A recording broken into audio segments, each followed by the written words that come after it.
Mrs. Lavasso here. For those of you that have never had me as a teacher before, I wanted to give you like kind of a quick way to get to my classroom. If you look down the hall here, that comes right from the main office. So if you come in the main entrance and make a left, that will take you right down the hall into my classroom, which is B104. Hi guys, I wanted to give you a quick mini tour of the classroom. If you take a look up here on the board, it's divided into two sections for the two main classes that I teach. For my 20 and 21st century globalization students, this will be your box. There will always be an objective, and listed underneath will be your homework. And the homework will also be posted on Google Classroom, but it's a great idea for the hybrid students when you come in to type this in or jot it down wherever you keep your homework assignments. My email address is up here. It's the best way to contact me, jlobas@sberg.org. So email me if you have any questions or concerns. Shifting over here, the first topic we're going to be talking about is called the Gilded Age. And these would be examples of some questions I would ask you throughout the unit.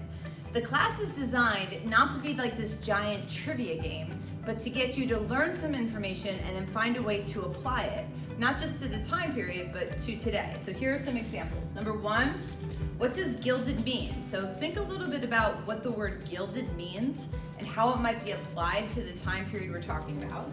Number two, how would you define the word corruption? What does it mean if something's corrupt? And how did it apply to the late 1800s? And question number three, where do you see examples of corruption today? And can you think of any examples, whether it's in government, politics, it could be in your school, but where do you see examples of corrupt behavior? Thanks. Another tool that you'll want to play around with a little bit is my virtual classroom. I've actually added a few things since I did the Screencastify. And if you could, a lot of these have apps. You probably have the YouTube app.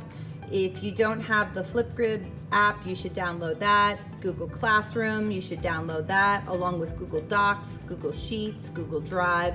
It's just gonna make your life a whole lot easier.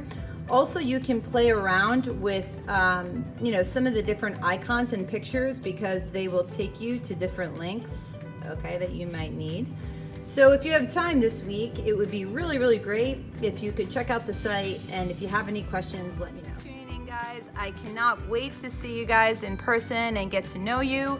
And I know some of you probably are a little nervous, whether you're learning remotely or whether you're here in the hybrid schedule, but we are definitely going to make it work for all of you guys and make it an exciting and fun year. So please don't hesitate to reach out if you have any questions, and I'll see you guys soon.